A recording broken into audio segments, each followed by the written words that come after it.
A gente está começando hoje a segunda parte do curso de banco de dados Zoom, onde a gente vai começar a estudar aspectos físicos de bancos de dados.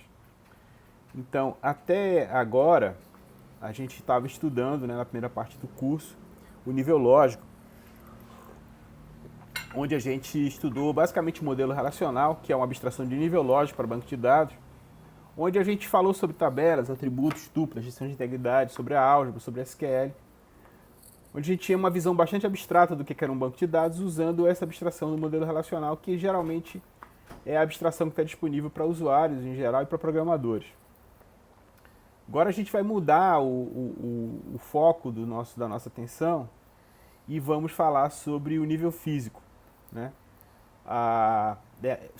Tem duas partes do curso que falam sobre o nível físico, essa é a primeira, que é a parte 2, a terceira parte também será sobre o nível físico. Então vamos falar nessa parte agora, nessa parte do curso, vamos falar sobre dispositivos de armazenamento, memórias, HDs, SSDs. A gente já falou isso um pouquinho no começo do curso, vamos ver um pouquinho com mais de detalhe. Para muita gente isso vai ser revisão, mas para a gente é importante estabelecer um contexto para o que a gente está trabalhando no curso inteiro. Vamos falar sobre representação de dados, sobre blocos, arquivos, registros e campos. Vamos falar um conceito muito importante, que são o conceito de buffers, que intermediam a transferência de dados entre a memória principal e a memória secundária. E no final vamos olhar sobre como é que aquelas consultas SQL que a gente estudou na primeira parte do curso, elas são de fato processadas pelo SGBD. Então vamos, por exemplo, olhar os algoritmos para realizar junções, agregações, etc. Então tem vários componentes do SGBD que estão envolvidos com essa história do processamento de consultas, né? Desde do compilador de consultas, né, que gera um plano de execução para consulta, a execução em si, né, que utiliza índices, arquivos, etc. Como é que os dados são trazidos da memória principal da memória secundária para a memória principal e vice-versa, que é feito através do gerenciador de buffer. E vamos falar também um pouquinho sobre o Storage Manager, né? Então, tem uma outra situação aqui, um outro conjunto de conhecimentos importantes sobre a parte física, que é a parte de transações, a parte de log, recuperação, controle de concorrência. Isso a gente vai ver na terceira parte do curso. Então, nessa parte agora, aula 8 e 9, vamos falar sobre armazenamento. Né? Na aula 9 também vamos falar um pouco sobre buffers. Na aula 10 e 11 vamos falar sobre índices e arquivos de dados. Nas aulas 12, 13 e 14 vamos falar sobre processamento de consultas propriamente dito, tá certo? Então esse é mais ou menos o nosso planejamento para as próximas aulas do curso. E o nosso trabalho prático 2, como a gente vai ver depois, quando for apresentar, ele tem a ver também com essa situação aqui que a gente está vendo. Bom, começando bem do comecinho, na terceira parte do curso é que a gente vai ver essa parte mais de controle de concorrência, recuperação de falhas, que também faz parte dos aspectos físicos de banco de dados, mas é mais relacionado a como é que os dados são processados em caso de ocorrência de falhas e controle de concorrência. Uma coisa que é importante mencionar é o porquê que a gente estuda essas coisas aqui no curso de banco de dados Zoom. Bom, primeiro de tudo, a maneira correta de melhorar o desempenho de aplicações que usam banco de dados, ou seja, de sistemas de banco de dados, é justamente trabalhando nos aspectos físicos, tá certo? Muita gente acha, programadores acham às vezes, que eu tenho que modificar a consulta que eu estou fazendo para melhorar o desempenho. Mas isso não é absolutamente verdade, tá certo? Na realidade, como o SQL é uma consulta declarativa, você não especifica como que você está executando a consulta, mas qual que é o resultado que você quer. A execução da consulta mesmo depende do SGBD. Né? A consulta que você escreve em SQL é simplesmente uma especificação do resultado e não como que a consulta está sendo resolvida. Então você não consegue melhorar o desempenho da consulta mudando a consulta. Você melhora o desempenho dos sistemas e das consultas modificando a maneira como elas são executadas internamente. Então essa é a principal razão para a gente estudar essa parte física de banco de dados. Né? Então, para entender o funcionamento dos SGBDs e por que e como é que a gente faz para melhorar o desempenho das consultas. O segundo motivo é que a gente às vezes acha que não precisa, mas existem muitas informações importantes sobre como é que funciona a memória secundária que são além do que a gente precisa em bancos de dados. Né? Em várias aplicações que usam memória secundária e que não usam necessariamente bancos de dados, é importante entender como é que as coisas funcionam fisicamente para poder também melhorar o desempenho. E, eventualmente, de novo, a gente acha que não vai acontecer nunca, mas pode acontecer na vida profissional de vocês precisarem implementar, pelo menos parcialmente, um sistema de gerenciador de banco de dados, ou um sistema de gerenciamento de dados, uma plataforma de dados. O quarto motivo é que qualquer outro sistema, mesmo que seja não relacional, ele se baseia nos mesmos princípios. Então, para entender como é que funciona, por exemplo, um sistema NoSQL, vocês precisam entender como é que funciona essa parte física. Vocês vão ver que tem muita coisa que é relacionada aqui, embora a gente só vá ver isso na parte em banco de dados 2, certo? Então essa é a razão aqui que a gente vai estudar profundamente. Não digo profundamente porque a gente precisaria de muito mais que um semestre para estudar isso profundamente, que dirá uma parte de um semestre. Mas pelo menos para vocês terem uma noção boa de como é que as coisas funcionam e saber aonde procurar na hora que tiver que melhorar o desempenho de um sistema de banco de dados, certo? Bom, então começando tudo do começo, a gente falou já no comecinho do curso, na primeira aula, né? Lembrando sobre a hierarquia de armazenamento de um sistema computacional. Então, quando a gente fala em armazenamento, existem vários dispositivos envolvidos, né? E eles formam uma hierarquia. Né? Então você tem no topo da hierarquia os dispositivos de cache, que funcionam geralmente dentro das CPUs. Logo abaixo a gente tem os dispositivos de memória principal. E logo abaixo a gente tem os dispositivos de memória secundária, ou até se diz terciária, por exemplo, se a gente estiver usando fita, que são basicamente os discos. Né? A cache é dentro ou fora da CPU, tem níveis de cache dentro e de fora da CPU. Com as CPUs cada vez mais rápidas e vários núcleos, esses caches precisam também ser bastante rápidos. No nível logo abaixo a gente tem a memória secundária, que tem um custo aí de cerca de $8 por gigabyte. Isso tem reduzido a cada ano. Nunca custa, é importante sempre lembrar que a memória principal é volátil, não se mantém entre paradas do sistema. O acesso randômico, o que é o acesso randômico? O acesso a um endereço de memória qualquer a partir de outro endereço, né, que não segue nenhum padrão. Então é muito rápido em memória principal. E os dados são processados pela CPU diretamente. A CPU tem a capacidade, então, o sistema computacional é construído de tal maneira que a CPU consegue ler diretamente da memória principal e copiar os dados para sua cache para poder fazer alguma coisa com isso. Por causa do custo, os dispositivos de memória principal geralmente têm capacidade muito limitada, o que é muito abaixo do que é necessário em bancos de dados. Né? Os bancos de dados hoje chegam de centenas de gigabytes a terabytes, e a gente ainda não tem tecnologia de memória principal a custo compatível para manter esse volume de dados armazenados em memória principal. Logo abaixo, então, a gente tem os discos magnéticos, tem um custo aí cerca de 8 centésimos de dólar por gigabyte. Esse custo também tem reduzido a cada ano. Grande vantagem aqui é que ele é não volátil, né? Então, exceto no caso de defeitos do disco, você não perde os dados que estão lá entre interações do sistema. Mas o grande efeito é a lentidão no acesso randômico, como a gente vai ver. Mesmo o acesso sequencial é lento, mas o problema mesmo que a gente vai enfrentar sempre é no acesso randômico, e isso é bastante crucial em aplicações do mundo real.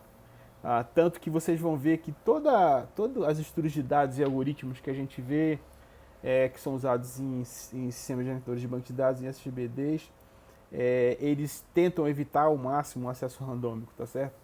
Vocês vão ver isso lá. Outra coisa que tem que lembrar sempre é que a CPU não acessa diretamente esses dados, né? Os dados que estão na memória secundária, eles precisam passar primeiro para a memória principal para serem acessados. Isso é uma implicação muito, muito, muito importante, é que em determinado momento você vai ter os dados replicados em memória principal e memória secundária. E eventualmente isso vai levar a um problema de redundância que precisa ser verificado, precisa ser controlado, né? Ah, de mais ou menos intermediário entre os discos magnéticos e a memória principal, a gente tem os discos flash, que também são considerados dispositivos de memória secundária, que são muito usados hoje em dia, né? Existe um esforço muito grande globalmente da substituição de discos magnéticos por discos flash, os chamados solid state disks ou SSD. Eles são obviamente mais caros, né? Cerca de 1 gigabyte, $1 por gigabyte, mas é mais rápido, inclusive para acesso randômico, tá certo? A gente vai ver isso aqui em detalhes depois. Bom, então se a gente colocar esses dispositivos numa pirâmide, a gente vai ver que no topo da pirâmide teria o primeiro nível de cache L1, cache L2. Hoje em dia é muito comum ter um cache L3, embora não esteja representado aqui nessa pirâmide. O cache L3 é super comum, né? Logo abaixo tem a memória principal e logo abaixo o disco rígido e flash. Se a gente for verificar a leitura, como é que funciona, eu tenho o item de dados que está no disco rígido, no disco magnético, no disco de estado sólido. Esse item de dados, na hora que ele é acessado, ele é copiado para a memória principal, depois para a cache L1 e depois para a cache L2. Então veja que em determinado momento o mesmo item de dados está replicado em vários lugares no sistema de computação pela hierarquia de armazenamento, né? O mesmo item de dados. Na hora de escrever, a mesma coisa. Se eu escrevo em L1, eu tenho uma cópia diferente do que está em L2, do que está em memória principal e do que está em disco, e essa escrita vai sendo propagada à medida que for o caso de propagar. A gente vai ver, pessoal, que para economizar escritas, principalmente escritas em disco, tá certo? Essa escrita ela é adiada ao máximo possível, tá certo? A gente vai ver isso em várias situações aqui. O que significa que eu tenho inconsistências controladas no sistema de computação ao longo do tempo, né? Esse controle pode levar a problemas, essa inconsistência pode levar a problemas, mas o fato é que para ganho de desempenho a gente vai sempre adiar essa escrita. E como consequência a gente vai ter que controlar essa diferença essa inconsistência entre os dados que estão em determinado nível da memória e outro nível da memória. Isso vai ficar claro, eu acho, mais concreto à medida que a gente for estudando. Eu vou sempre chamar a atenção para isso, certo? Até que finalmente a gente tem esse item de dados propagado para a memória secundária.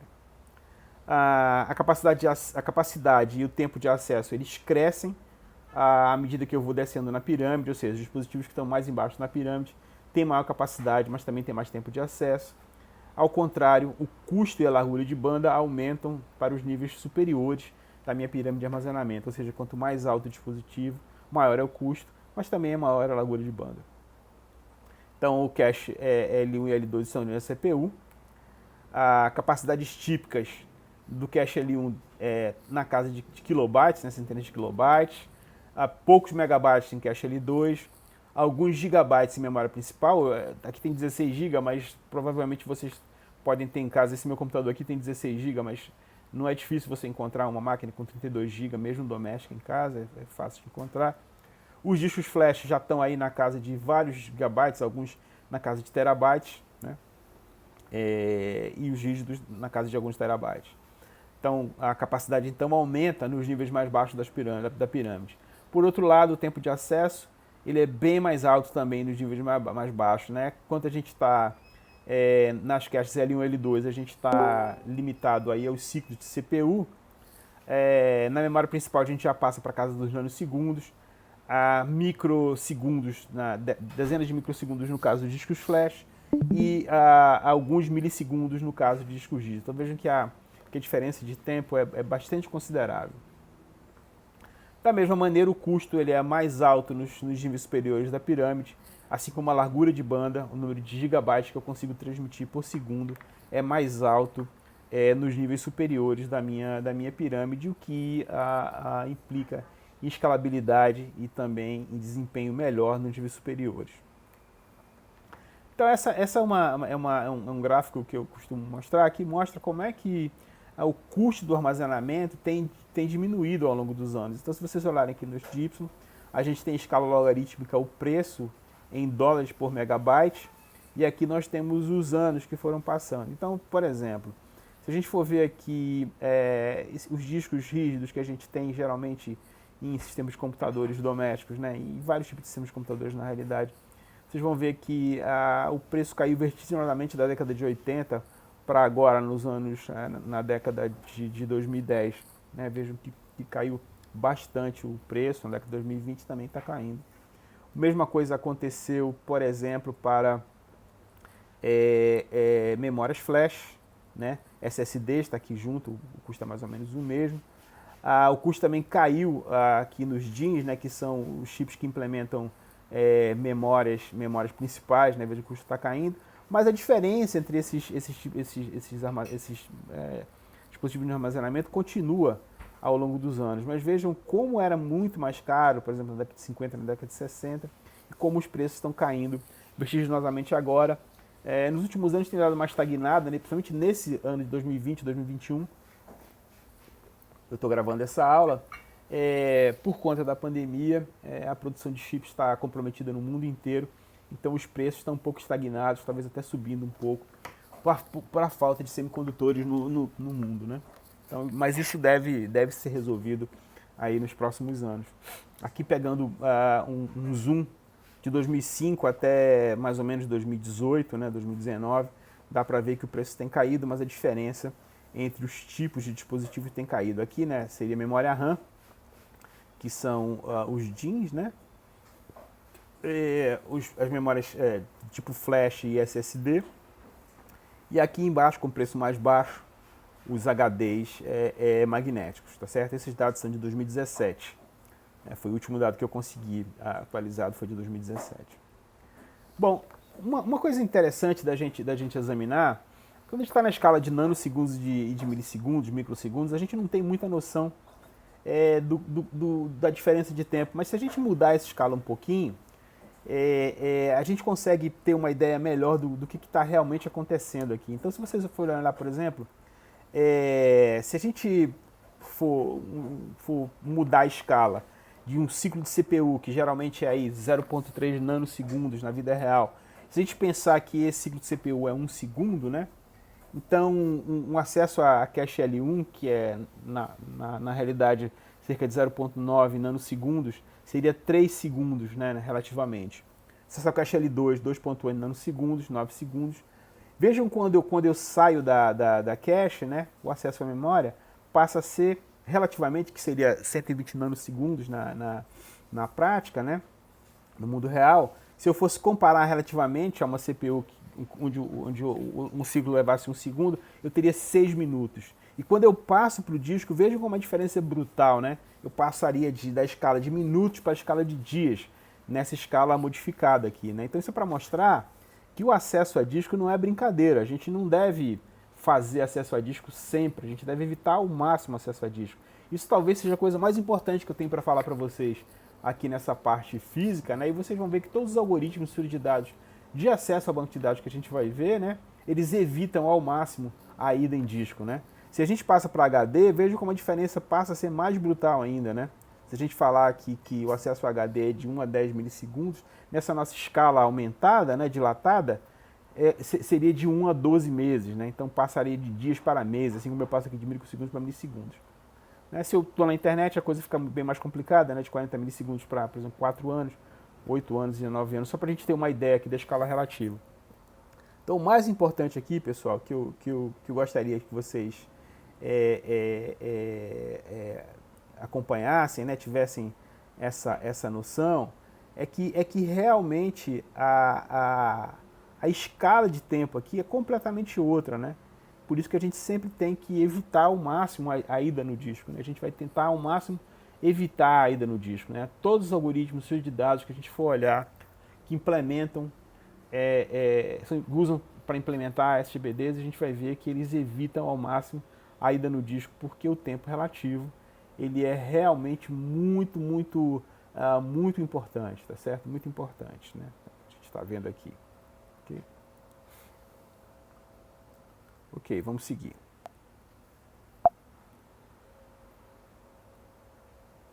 Deixa eu só tirar isso aqui. Pronto. Da mesma maneira, para dar uma ideia da diferença relativa de tamanhos, né, se a cache L1 fosse o quarto de uma casa, a cache L2 seria uma casa inteira. A cache L3 poderia ser, por exemplo, um bairro inteiro de uma cidade. E a memória seria como se fosse a América do Sul inteira, certo? Isso seria uma ideia da diferença de tamanho. Se a gente estivesse falando agora em SSDs ou em HDs, a gente sairia aqui da escala continental para uma escala, por exemplo, planetária, né?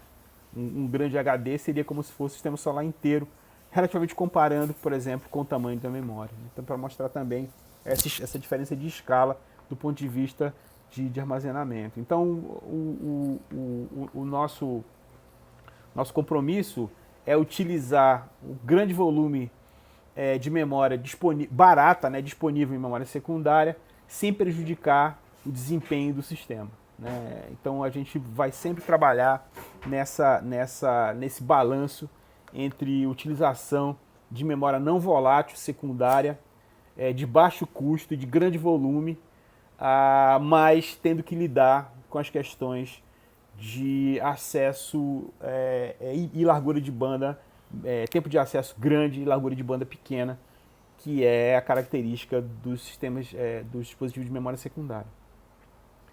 A parte da explicação para isso é que o investimento da indústria na melhoria da eletrônica de armazenamento, né, dispositivos eletrônicos de armazenamento, ele não teve o mesmo desenvolvimento dos processadores, né, ao longo dos anos.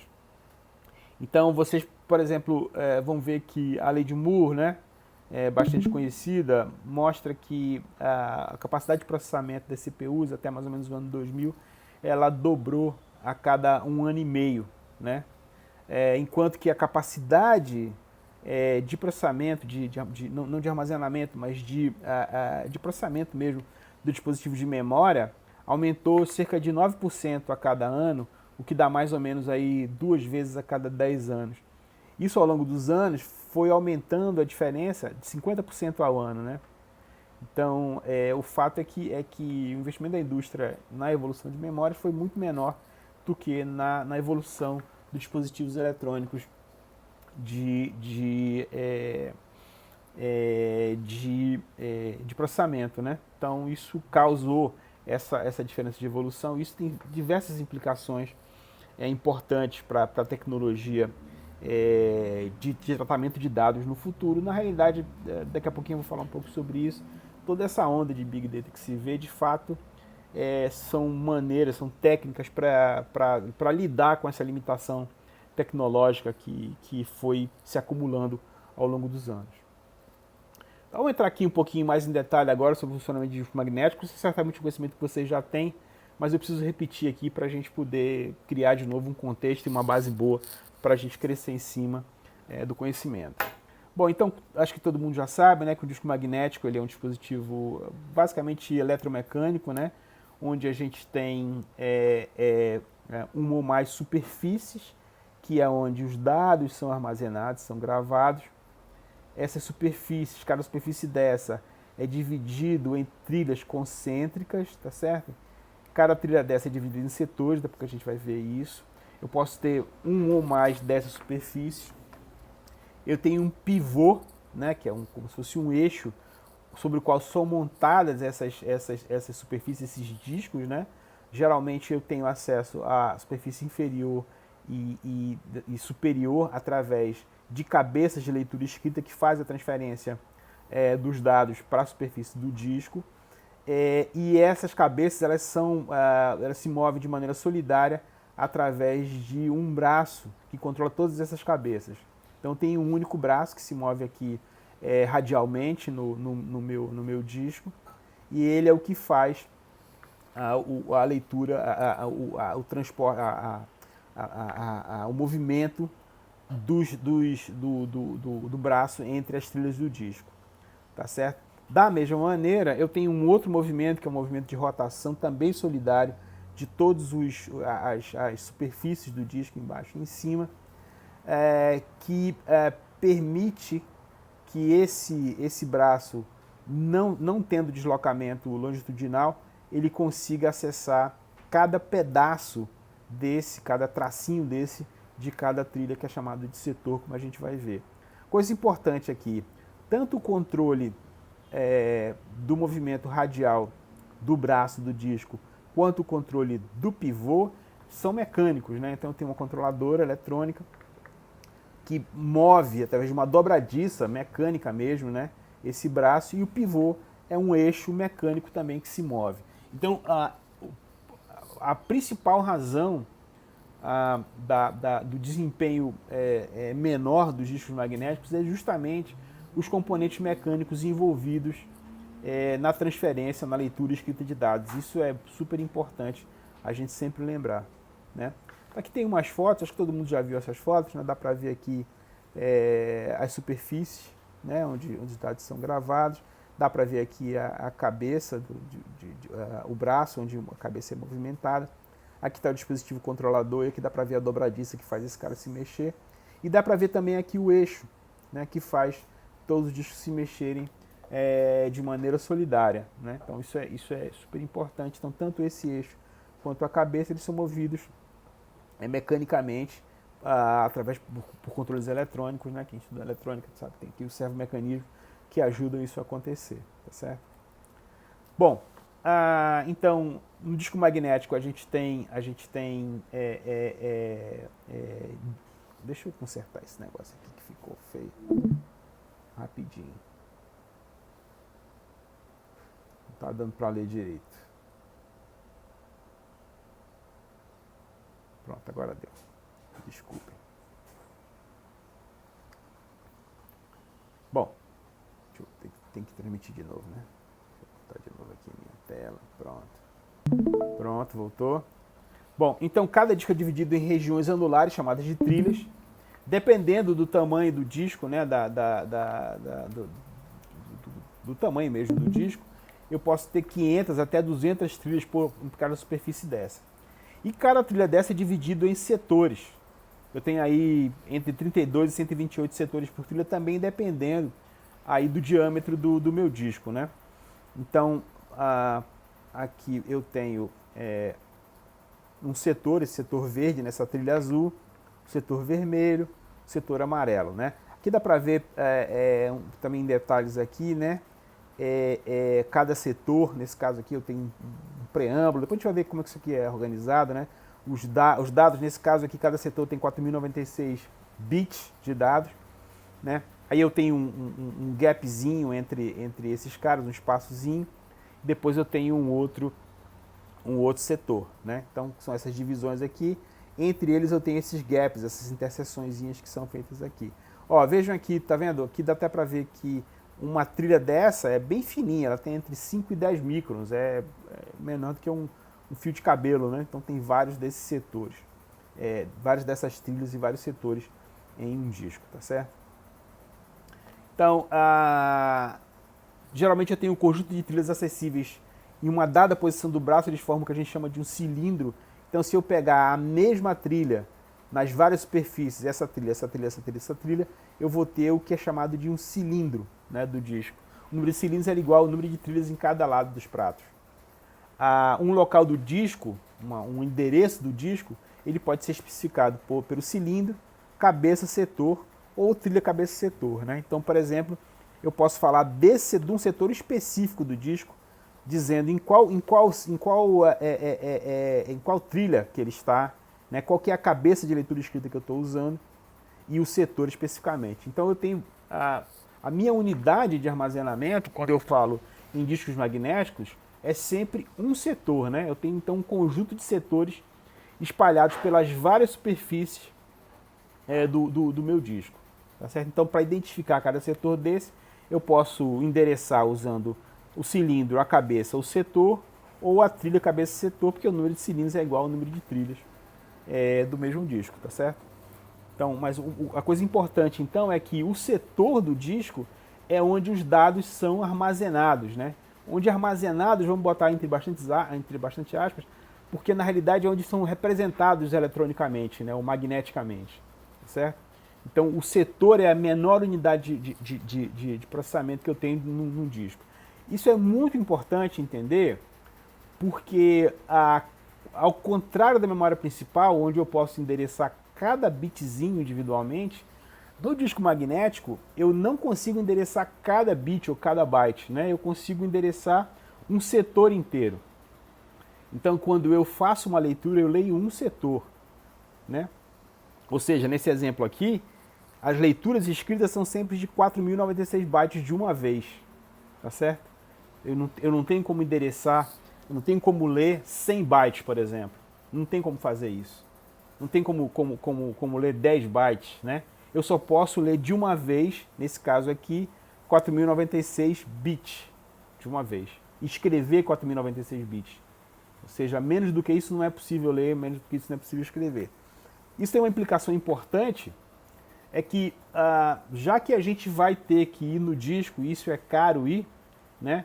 Eu vou tentar, os meus algoritmos, minhas estruturas de dados, elas vão tentar colocar juntas no mesmo setor dados, informações que têm relação entre eles, tá certo? Para que eu evite que eu tenha que ir muito frequentemente no disco para buscar informações relacionadas. Então a ideia é que se eu vou uma vez, eu já tento buscar toda a informação que eu vou precisar, por exemplo, para uma determinada tarefa. Né? Vocês vão ver como é que isso funciona na prática quando eu implemento as estruturas de dados e os algoritmos para banco de dados, para memória secundária em geral, mas para banco de dados em particular. Certo? Bom, dá para ver que as trilhas que são mais próximas ao centro do disco, né, elas são menores. Portanto, na prática, eu tenho menos setores nos discos externos, né, ou seja, nas trilhas internas, do que nas trilhas externas. Por exemplo, nesse caso aqui, nessa trilha interna, eu tenho 16 setores. Mas nessa trilha externa, eu tenho aqui 32 setores. Né? Eu tenho o dobro de setores do que na trilha externa. Para evitar que o sistema operacional que faz o acesso ao disco tem que ter preocupação com isso, geralmente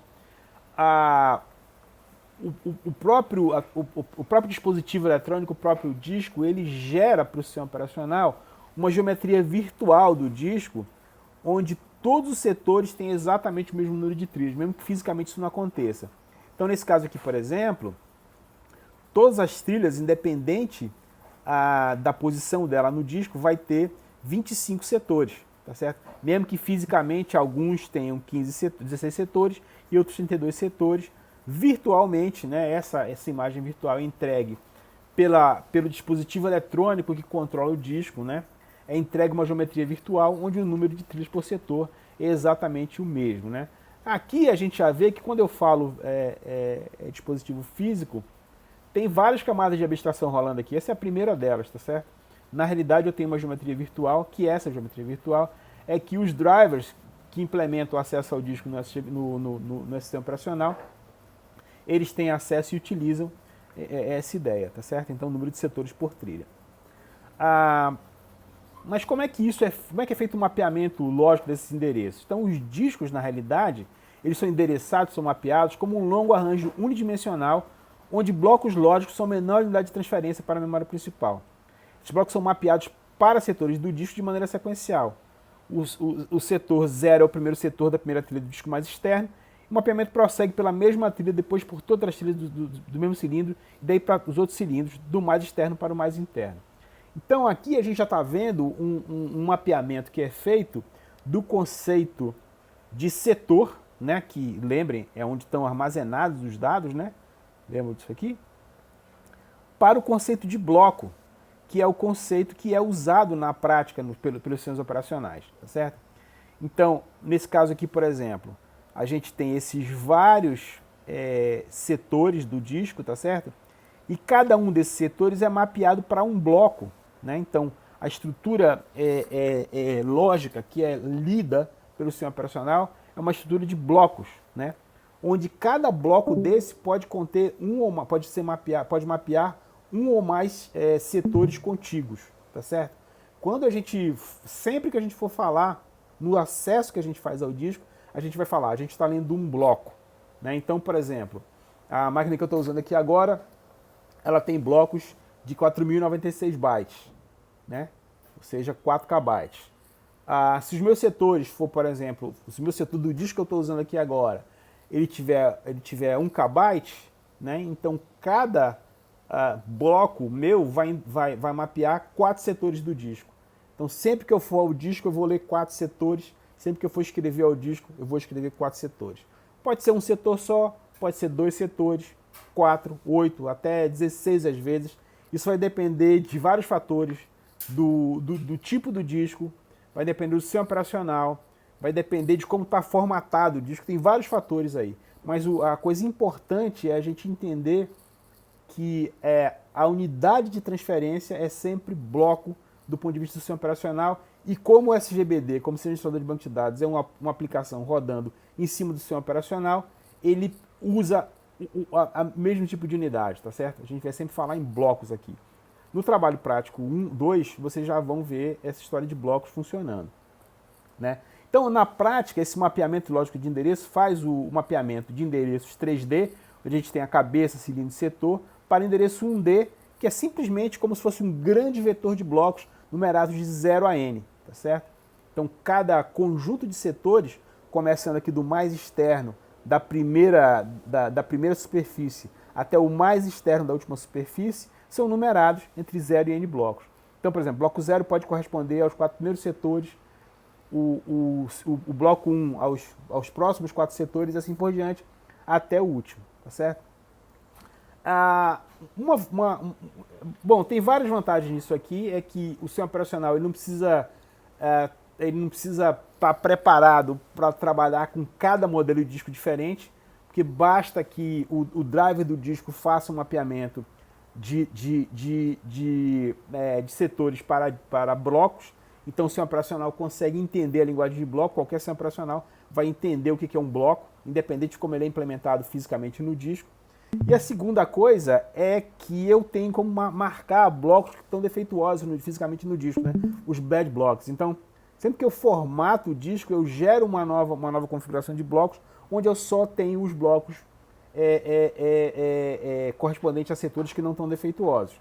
Então, eu consigo esconder, né, do sistema operacional setores que estão com defeito, porque eles são simplesmente saltados, são desconsiderados no mapeamento de blocos, tá certo? Então o sistema operacional enxerga bloco, ok? Então uma pergunta muito frequente é: qual a diferença entre setor e bloco? O setor é a unidade física de armazenamento no disco, né? E o bloco é uma visão lógica dos setores do disco. Então um bloco pode ter mais de um setor, geralmente um número fixo de setores, né? Então dependendo do sistema eu posso ter blocos com um setor, blocos com 2 setores, com 3 setores, com 4 setores, assim por diante. Isso vai depender de vários fatores, do modelo do disco, do sistema de arquivo que está sendo usado. Vocês já ouviram aí FAT, EST2, vários modelos de arquivos que você tem, sistema de arquivos que tem por aí.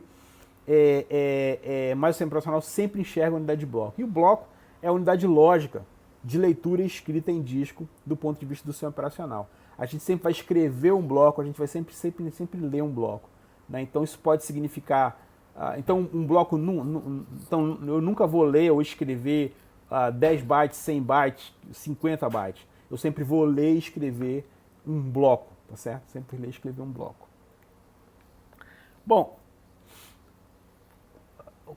a implicação disso na prática para a gente é que o tempo de acesso para dispositivos de memória secundária ele é necessariamente lento por conta dos dispositivos mecânicos envolvidos. Então, o acesso de leitura ou escrita requer 3 passos. Primeiro, seek, que é a busca da trilha, que é o posicionamento do braço na trilha correta. Então, eu vou movimentar o braço do disco até encontrar qual das trilhas do disco está o setor que eu estou procurando. Depois a rotação, que espera para que o setor desejado seja rotacionado até a cabeça de leitura e escrita. Então eu tenho uma rotação que vai colocar o setor desejado embaixo da cabeça. E aí o tempo de transferência, que é a transferência dos bits armazenados no setor, que está ao alcance da cabeça. E nesse caso, já falei isso, a unidade de transferência é um bloco, né? Então eu vou transferir um conjunto de setores que formam um bloco para aquele sistema em particular. Então o tempo de acesso envolve o tempo de seek, que é o posicionamento da cabeça, né? Aquele movimento radial da cabeça. Latência rotacional, que é o giro do disco, e o tempo de transferência, né? O tempo que eu levo para transferir os dados que estão armazenados no disco para a memória principal de maneira eletrônica. E às vezes eu tenho outros tempos envolvidos aqui, já vou falar sobre eles. Então, se a gente considerar, o que vai acontecer é que o tempo de SIC médio, ele geralmente é um tempo na casa dos milissegundos. Então, se você pegar servidores de alto custo, de alto desempenho, o tempo de SIC médio está aí na casa de 4 milissegundos. Se pegar um desktop bom, está na casa de 9 milissegundos. Se pegar um notebook com disco HD, ele está entre 12 e 15 milissegundos. Então isso é parte do problema que torna o acesso a disco magnético lento, é justamente o tempo de SIC causado aí pelo fato de a gente ter que mover radialmente a cabeça de maneira mecânica, né? Latência rotacional, que é o movimento circular, dependendo do disco, você encontra na etiquetinha que vem no disco, sabe lá quantos RPMs, quantas rotações por minuto você tem. Então, por exemplo, 4.200, 5.400, os mais rápidos tem até 15.000. Se a gente for transformar isso em tempo de latência rotacional, o tempo da rotação, eu teria aqui, por exemplo, para os mais lentos, 7.14 milissegundos, e para os mais rápidos, somente 2 milissegundos. Uma vez que eu também estou na casa dos milissegundos. Então, se você soma esses milissegundos aqui do tempo de SIC com os milissegundos da latência rotacional, dá para ver que o tempo aqui é muito considerável, né? É bastante grande para a escala de microsegundos, por exemplo, que a gente está em memória principal, ou de nanosegundos, que a gente está no caso da cache, né? Então dá para ver por que os discos magnéticos eles são lentos. Tempo de transferência aí já é bem mais tolerável, né? Valores típicos aí estão de 2 a 12 megabytes por segundo. Isso vai depender do tamanho de transferir. Usualmente um setor, mas podem ser mais setores, né? Da velocidade de rotação, densidade de gravação, quantos bits por polegada eu gravo numa trilha. Quanto mais bits eu consigo gravar por polegada, maior é a velocidade, porque eu consigo transferir mais bytes por segundo. E geralmente o diâmetro é entre 2.5 e 5.25 polegadas, o diâmetro de um disco desse. Outros tempos envolvidos. Tempo que leva a CPU para solicitar a operação de entrada e saída. Concorrência na controladora, né, na controladora de disco, porque ela é uma só, eu posso ter vários processos acessando essa controladora, isso vai causar um problema de tempo. Concorrência no barramento de memória, porque eu preciso transferir isso para a memória está sendo usada, então tem que esperar a memória estar livre para poder transferir esses dados para a memória principal. Mas geralmente esses tempos aqui são desprezíveis, principalmente em comparação com o tempo de SIC e latência rotacional, que é que eu tenho que realmente me preocupar, né? O que eu gostaria é de ter discos que têm latência rotacional baixa e tempo de SIC baixo. É claro que esses discos são mais caros, obviamente são mais caros. Ok? Professor, eu não sei se foi só aqui, Fernando, mas no falhou final, muito tá? o seu Fernando, áudio. no final, por favor. O que está acontecendo? Mas pode falar aí, o que é? É que, não sei se foi só aqui, mas parece que falhou muito o seu áudio. Você ficou. Eu não consegui entender nada do que você falou. Mas em que ponto aqui? Em que ponto foi? Aqui? E quando você estava lendo, você falava, leva, soli, Mas peraí, me fala, por favor, em que slide tava foi? desse Foi jeito o nesse seu áudio. slide?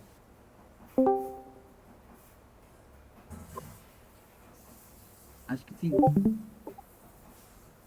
Tá, então eu vou repetir aqui. Então eu falei sobre tempo de SIC, entre 4 e 9 milissegundos. Latência rotacional, também na casa de milissegundos. Tempo de transferência bem mais baixo. Outros envolvidos. Tempo de CPU para solicitar a operação de entrada e saída. Concorrência na controladora. Concorrência no barramento. Geralmente são desprezíveis com relação aos outros tempos que estão envolvidos. Bom, aqui tem alguns exemplos de HDs que vocês vão encontrar na prática, né?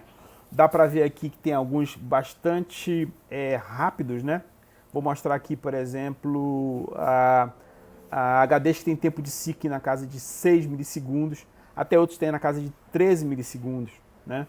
Latência rotacional menor do que 3 milissegundos, outros que tem 5.5 milissegundos, bem mais lentos que isso, né?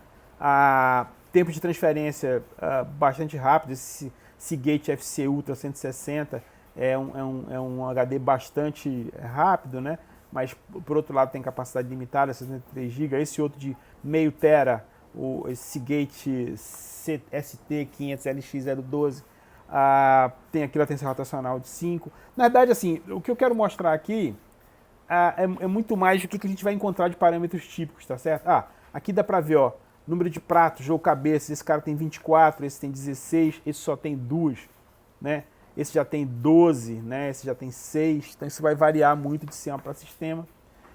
Densidade, quantos bytes eu posso guardar por setor, 512 nesse caso, eu não tenho aqui os dados, mas dá para ver, isso a gente vai encontrar lendo naquele rótulozinho que tem nos HDs, a gente vai conseguir achar esses parâmetros. O que a gente vai encontrar tipicamente para HDs são isso aqui. Bom, uma coisa importante é que isso é bem simples de entender. Suponha que eu tô... Deixa eu mudar aqui rapidinho de transparência só para explicar isso melhor. Suponha que eu tô aqui... esse aqui é o meu disco, tá certo? E eu tô nesse momento posicionado aqui nesse setor, né? No setor 1 dessa trilha mais externa. Se o meu próximo acesso é no setor 2 da mesma trilha, ou seja, se eu estou acessando aqui, agora eu vou acessar aqui, né? O movimento físico que é feito aqui é um movimento de rotação simplesmente, né? Ou seja, eu tenho que rodar um pouquinho para poder chegar aqui, né? Se eu estou aqui e passo para cá, mesma coisa. Se eu estou aqui e passo para cá, mesma coisa. Então, esse tipo de acesso é chamado de sequencial, né? Onde o próximo setor que eu vou ler, ele é um setor que está fisicamente próximo, fisicamente contíguo ao setor atual. Por outro lado, se eu, num determinado momento, estou posicionado nesse setor, e agora eu quero ler, por exemplo, um dado que está nesse setor, eu não só vou ter que fazer rotação, né, por exemplo, nesse setor aqui, né? Não só eu vou ter que fazer a rotação, como vou ter que fazer o movimento da cabeça de SIC para movimentar a cabeça que está nesse setor para esse setor aqui, tá certo? Então isso é um problema, tá certo? E nesse caso a gente chama esse padrão de acesso aleatório, né? Onde eu fico pulando de setor em setor, né, que não estão contíguos fisicamente no disco, tá certo? Então, regra geral, dá para ver, né, porque eu vou envolver muito mais movimento mecânico, que o tempo de acesso aleatório é muito mais custoso do que o tempo de acesso sequencial, tá certo? Então é esse ponto que eu queria trazer agora, ok?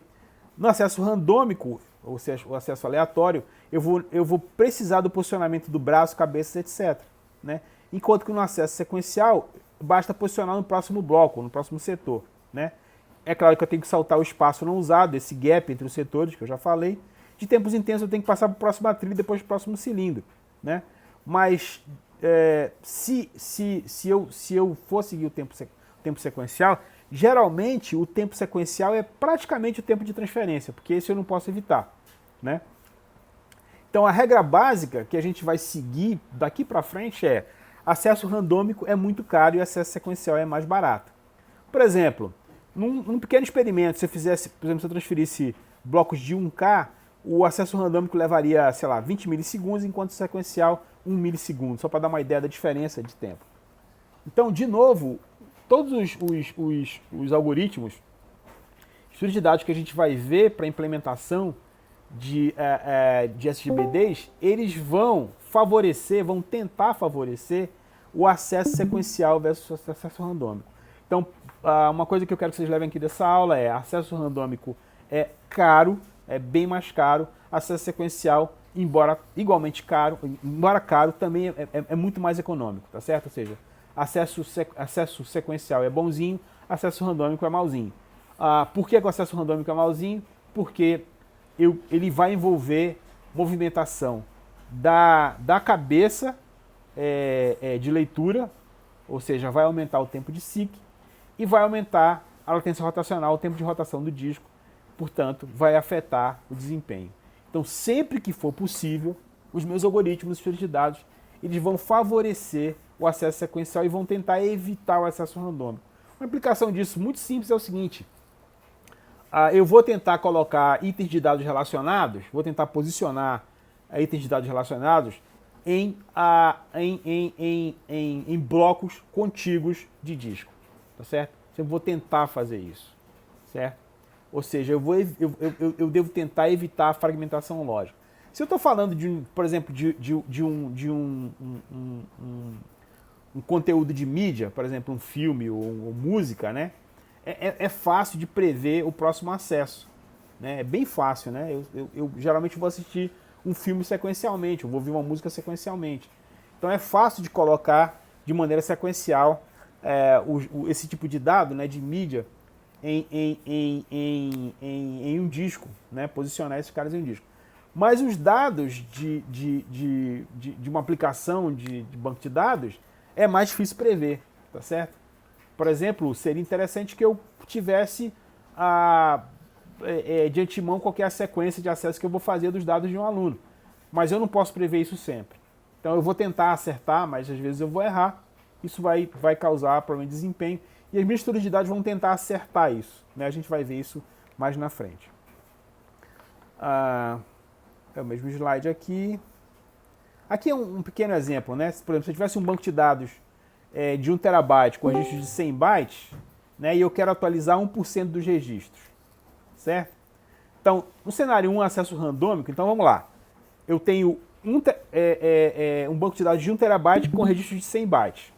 E eu quero atualizar 1% desses registros. Eu não quero atualizar todos os registros, somente 1% dos registros, tá certo? Eu quero ir lá e escrever alguma coisa nesses registros. No cenário randômico, né, cada atualização, porque eu vou ter que procurar esse 1% nos discos, né, eu vou levar 30 milissegundos para procurar o dado, ler o dado e depois escrever em cima, né? Se eu tivesse 108 atualizações a essa taxa de 30 milissegundos, a atualizar esse 1% de 1 terabyte, né, levaria 35 dias, né? O cenário 2 ao invés de procurar somente esse 1% de registros, eu vou reescrever todos os registros, mesmo que eles não tenham sido modificados, tá certo? Vou reescrever do jeito que ele está. Se eu tenho uma taxa de transferência de 100 megabytes por segundo, esse tempo cairia para 5,6 horas. Então vejam que nesse caso o acesso sequencial fez muita diferença, tá certo? Mesmo que eu só tenha que atualizar poucos registros. A nossa intuição diz, putz, eu não vou atualizar todos os registros. Se só é 1%, eu só vou atualizar esses 1%. Mas veja que como nesse exemplo aqui, atualizar todos é mais barato do que atualizar poucos, sob a hipótese de que esses poucos eles estão espalhados no disco. É claro que se eles estiverem sequenciais, o tempo é menor. Mas supondo que eu não sei de antemão quem são esses 1% de registros que eu tenho que atualizar, eu teria que sair pipocando, né, nos vários pontos do disco. Isso levaria muito tempo, considerando ali que cada atualização levaria 30 milissegundos, né? Isso levaria 35 dias para atualizar. Enquanto que eu simplesmente, se eu reescrevesse todos os registros, além daqueles 1%, mas se eu fosse fazer isso sequencialmente, né, esse tempo cairia para 5,6 horas, tá certo? Pessoal, isso aqui é um exemplo muito real, tá? Vai acontecer na prática. Então a gente precisa estar ligado nessas coisas e entender, e é por isso que a gente estuda essa parte física de banco de dados. Então a gente sempre que possível vai tentar evitar acesso randômico. Bom, existe uma diferença entre acessos para escrita e para leitura, né? Para escrita eu vou lá, para leitura eu vou lá, leio o dado, transfiro para a memória e fiz a leitura. Para escrita eu tenho uma coisa um pouquinho diferente, né? O custo de acesso para escrita é similar ao custo de leitura, mas eu vou ter que ler um bloco, modificar esse bloco em memória, então eu modifico em memória, lembrem sempre disso. Não existe de fato modificação em disco, porque a modificação é feita em memória primeiro, depois eu vou reescrever esse bloco em disco. Então toda modificação é feita primeiro em memória e depois ela é propagada para o disco, tá certo? Lembre sempre disso. Eventualmente eu posso fazer um passo de verificação para ver se a leitura foi bem sucedida e aí eu tenho mais um custo adicional, tá certo? Então geralmente eu vou ter o dobro do tempo de transferência envolvido para ler e para escrever de volta, tá certo? Então lembre-se sempre disso. O dado é modificado primeiro em memória e só depois é propagado no disco, tá certo? Lembre-se que tem mais um acesso para fazer isso, que eventualmente eu gostaria de evitar. Bom, só para lembrar, né? O primeiro HD a alcançar mais de 1 GB foi apresentado pela IBM em 1980. Né? Foram necessários 51 anos para alcançar esse 1 TB, mas somente 2 anos para alcançar 2 TB. Aqui tem um HD de 5 MB nos anos 50, que precisava ser transformado num avião. Né? Então, para ver que a gente veio de muito longe e hoje a gente está numa situação muito melhor do que a gente estava antes. Sair um pouquinho de HD e falar agora sobre armazenamento em flash, que é muito interessante a gente também conhecer. Então, o que são os dispositivos de armazenamento flash? São dispositivos semicondutores para armazenamento não volátil. Né? Eles não têm componentes mecânicos como os HDs. Isso é super importante e faz toda a diferença do mundo.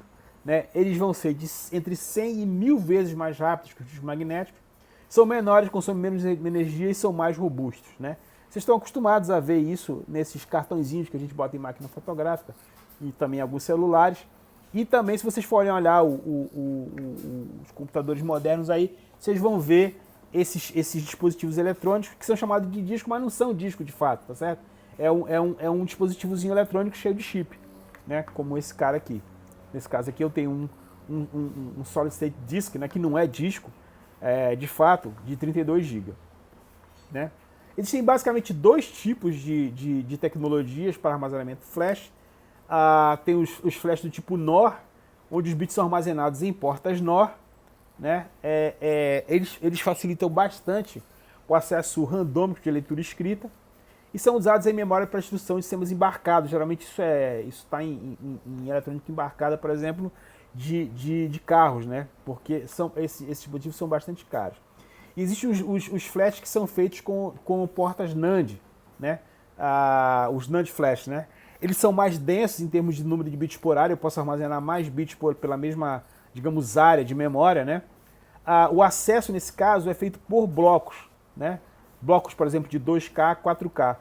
Isso torna o acesso sequencial muito parecido ao dos HDs, né? Porque assim como nos HDs, eu também vou ler em blocos, né? Só que nesse caso, e sequencialmente, né? Só que nesse caso, essa leitura de blocos, ela é uma leitura de blocos basicamente para permitir acesso às porções de memória. Não envolve, como nos HDs, movimentação de componentes mecânicos. Esses são bem mais baratos do que os NAND flash, e é por isso que esses é que são usados, por exemplo, nos pendrives, nos HDs do tipo SSD, no Solid State Disk, e também nessas memórias flash que a gente tem para celular, para máquina fotográfica, tá certo? Então esses são os que a gente vai usar na prática, no nosso dia a dia.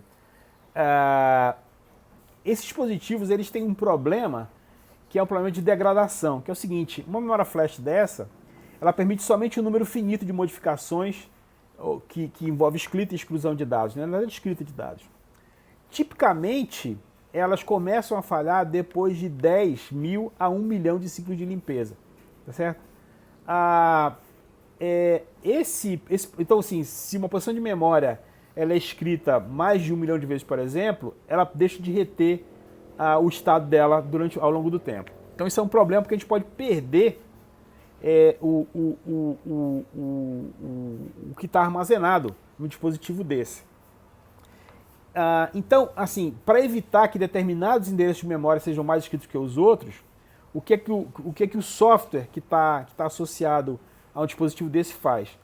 Ele remapeia esses blocos dinamicamente para evitar que as escritas sejam uniformemente distribuídas em determinados dispositivos. Então, o bloco físico 1 ele pode se tornar o bloco físico 23 e assim por diante.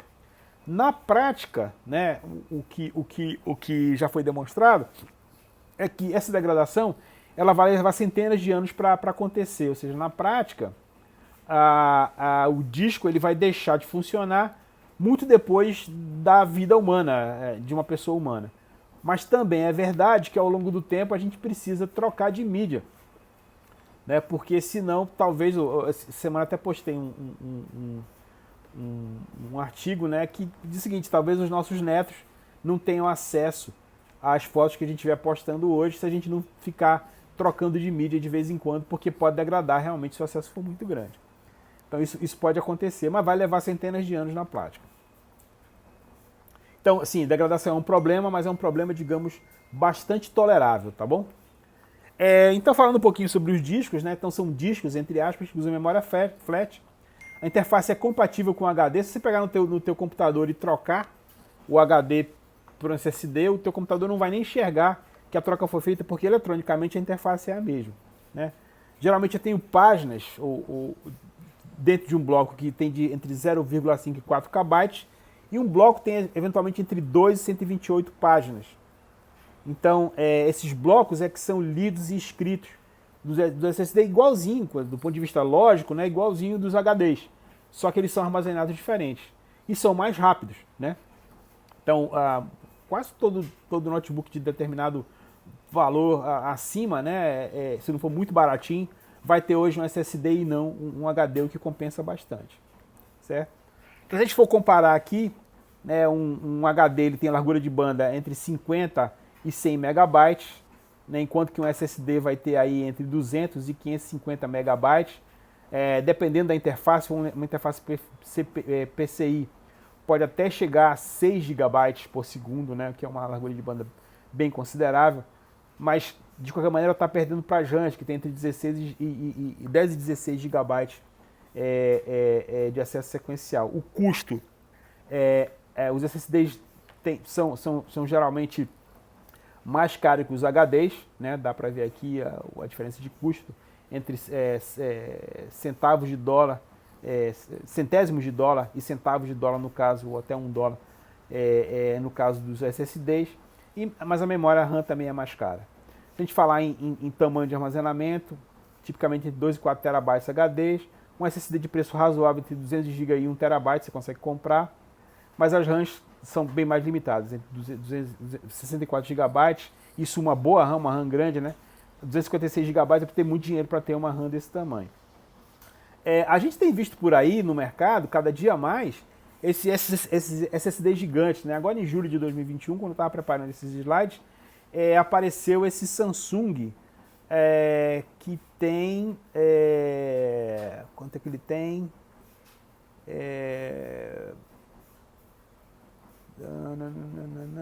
Acho que é 30 gigabytes, que tem, 30 terabytes, 30 terabytes, está aqui, ó. Né? Ele custa $4.195, custava no dia que eu olhei, né? De 30 terabytes, né? Com interface de 12 gigabytes por segundo, né? Essa série Exa Drive, né? Tem 16 tera, 32 tera, 64 tera e assim por diante. Chega até 100 tera esses Exadrive que tem. Isso é caríssimo, né? Esse Exadrive está $40 mil, um bicho desse, né? Quer dizer, não é para qualquer aplicação, não dá para a gente chegar ali na esquina e comprar um cara desse, mas para vocês verem como é que o SSD está chegando. Se a gente for pensar naquele gráfico que a gente viu no começo do curso, da aula, o que vai acontecer é que tipicamente isso vai cair, né? Então, eventualmente, a gente daqui a alguns anos vai ter um SSD desse grandão, a gente vai poder entrar ali na esquina e comprar talvez por algumas centenas de dólares. Né? Então isso deve acontecer como aconteceu com praticamente todos os dispositivos de memória ao longo dos anos. Né? Para vocês verem que tem muita coisa aqui, essa informação é agora de julho, é capaz de ter até caído o preço já, não sei.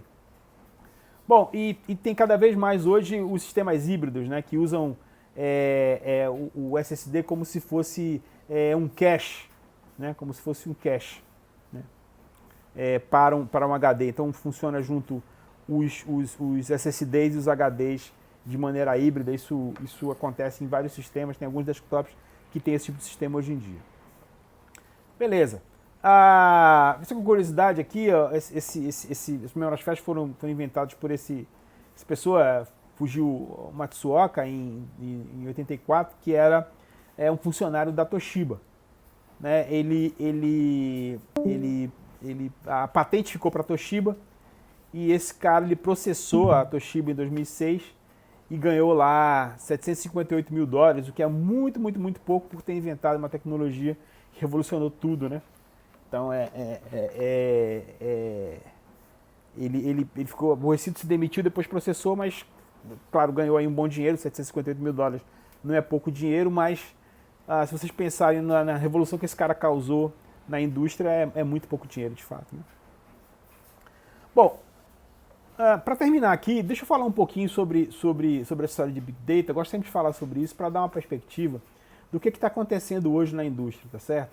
O que acontece? A gente já viu que esses dispositivos de memória secundária que a gente estudou até agora, eles são legais, são rápidos, tal, tem melhorado, tem aumentado o tamanho, mas de qualquer maneira, eles têm um problema muito grave, que é a largura de banda. Eu não consigo transferir muitos bytes por segundo, né?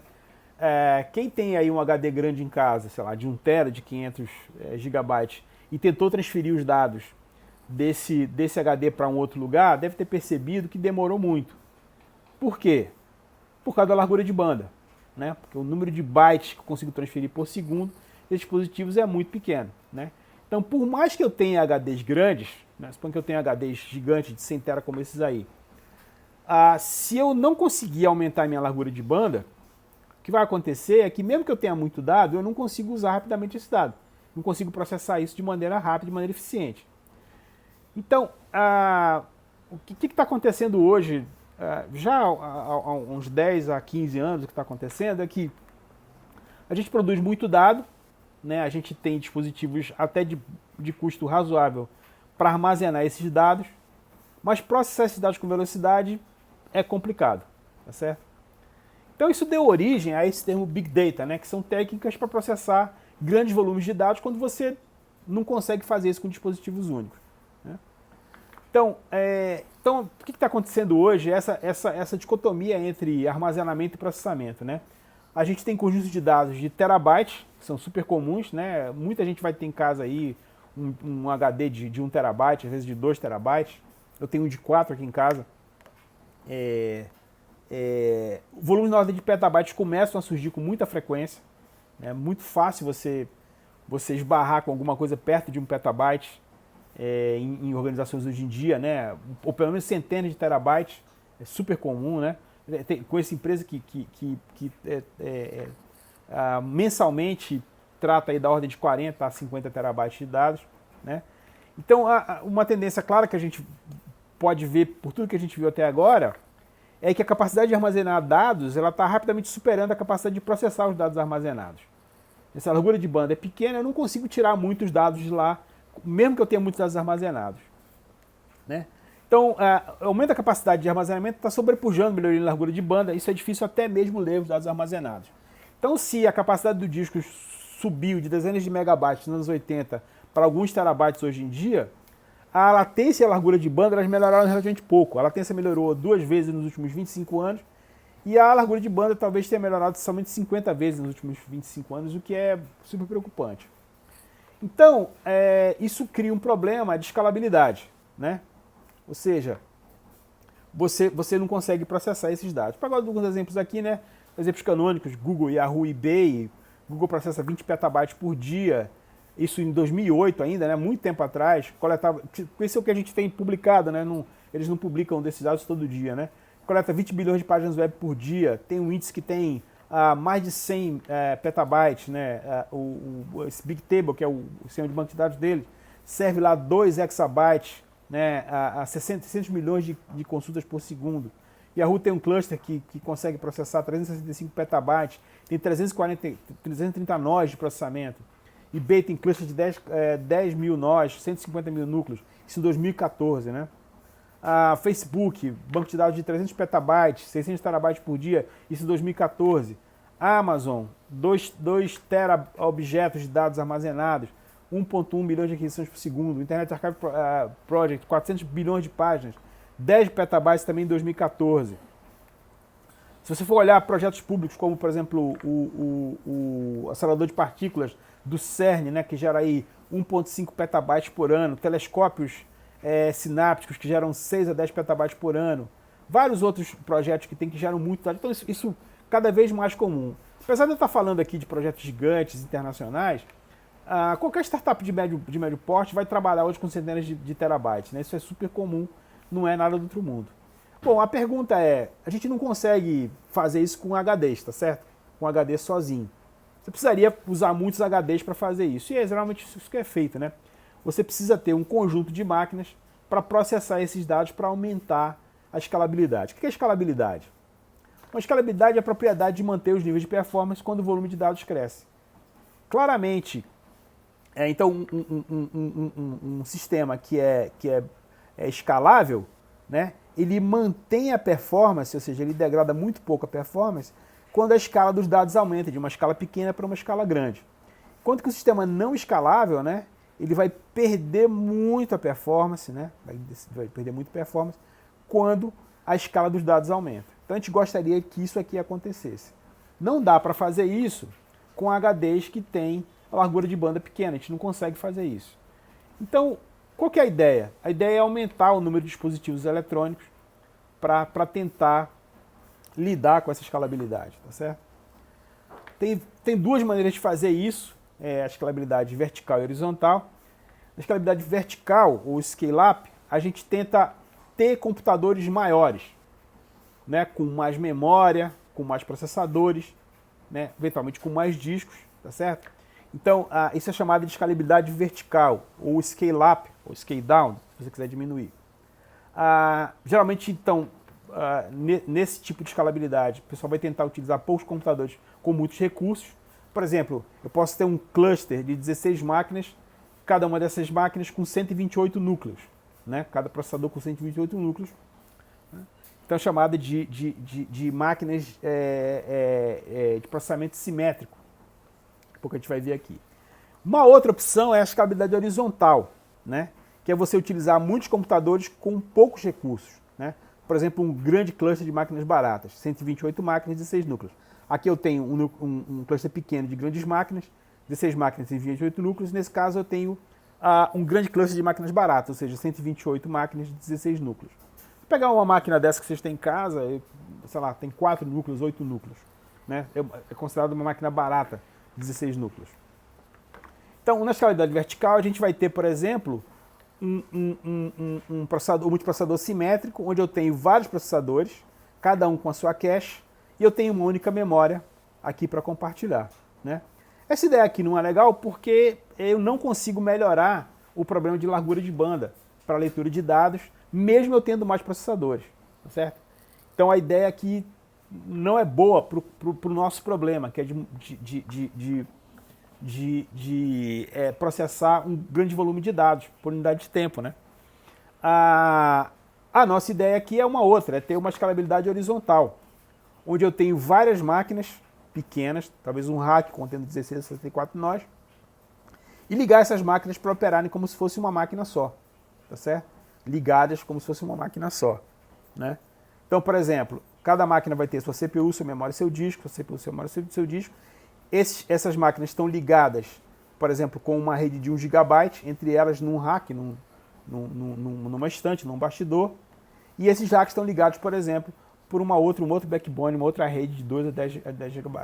Isso forma um cluster, então, né, que é a resposta atual da tecnologia para esse problema do Big Data, né, do volume de dados grande que você tem armazenado, mas não consegue processar. Então, existem várias centrais, vários data centers que têm essa arquitetura hoje em dia, né, que levou a cunhar essa frase, né, the data center is the computer. Então, se trata o data center como se fosse esse cara o computador. Você programa para o data center e não para cada nó individual. Essa é a resposta da indústria para o problema de Big Data. Né? Então tem aqui exemplos de vários data centers aqui. Esses aqui são fotos de data center, acho que do Google. Né? Vocês veem que tem dissipação de calor aqui, de vários processadores dissipando calor, vários desses computadores dissipando calor. Né? Às vezes, nesse caso aqui, por exemplo, o pessoal construiu perto de uma barragem para poder drenar a água da barragem, para poder resfriar esses processadores. Né? Nesse caso aqui eu tenho, por exemplo, vários clusters desses, cada container desse é um cluster desse, e eu posso interligar vários containers desses, colocar, por exemplo, num barco, né, para gerar aqui um data center gigante para aumentar ainda mais a minha capacidade de processamento. Né? Tem essa ideia aqui da Microsoft, que foi ter esses containers, mas afundar no mar para poder garantir o resfriamento sem ter que gastar dinheiro resfriando. Né? Isso é um projeto, daqui a pouco tem até um vídeo sobre isso aí. Tem vários, a Amazon, por exemplo, tem vários desses data centers no mundo inteiro, vários nos Estados Unidos, tem um em São Paulo, na Europa, na Oceania, na Ásia, tem vários desses data centers. Você pode alugar espaço e processar os seus dados. É essa que é o estado da arte hoje em dia. Mas cada cluster desse tem um componente básico que é um computador. Né? Esse computador tem aí, sei lá, aí eu junto esses computadores todos num rack e um desses racks através de uma rede também. Daí eu tenho esse grande computador, esse computador paralelo, esse cluster de processamento, onde aí eu posso lidar com o problema da escalabilidade, tá certo? Aqui um exemplo desse do Google, né? Isso está bem descritinho nesse livro aqui do Barroso. Barroso é um brasileiro, né? De 2009, descreve bem essa arquitetura, no caso do Google, é um engenheiro-chefe do Google. Tá aqui uma outra foto, tem várias dessas fotos aí. Computadores tipicamente vai ter, sei lá, 1, 2, 3, 4, 5 processadores, né? Núcleos, né? Desses como a gente tem aqui. Vai ter lá 16 GB de RAM, né? Com taxa de acesso de 100 nanosegundos, largura de banda de 20 GB, um disco HD de 2 TB com 10 milissegundos e 200 MB, e um flash de 128 GB com 100 milissegundos de acesso e largura de banda de 1 GB por segundo. Então isso aqui é um computador, né? Um nó aqui. Quando eu junto todos esses caras, ou seja, um carinha desse aqui. Quando eu junto todos esses caras num rack, né, eu vou ter 80 servidores, por exemplo, né? Cada um aí agora eu tenho, em vez de 16 GB de RAM, somando todos, eu tenho 1 TB, né? A minha largura de banda ela caiu para 100 MB por segundo porque foi limitada pelo switch do rack, né? Quando eu junto vários racks desses, por exemplo, 30 racks, eu passo para 30 terabytes, né? Mas vejam que o meu tempo de acesso ele ficou praticamente o mesmo. Né? Praticamente o mesmo. Então, se eu fosse comparar aqui, olha só, mesmo perdendo, né, vejam que a largura de banda ela cai, mas não cai muito, tá certo? Enquanto que minha capacidade sobe muito, né? Então, olha só, isso aqui é que é o interessante, minha capacidade sobe bastante, minha largura de banda cai pouco, quando eu pego, por exemplo, todas as RAMs ou todos os discos locais, né, e assim por diante. Então veja que no nível de data center, minha largura de banda cai pouco, mas a minha capacidade de armazenamento sobe muito. Então esse é o efeito desejado quando eu junto várias máquinas num cluster. Isso que é usado na prática para lidar com volumes de dados que eu não consigo processar em grande escala usando HDs comuns, tá certo? Bom, aqui tem um videozinho, a gente tem um tempinho aqui, deixa eu passar esse vídeo para vocês. Quer dizer, será que vai passar? Ixi, acho que não. Acho que eu perdi o vídeo. Mas tem aqui o endereço, tá? Vou até ganhar esse tempinho. Vocês podem depois ver esses vídeos aqui. Bom, é isso.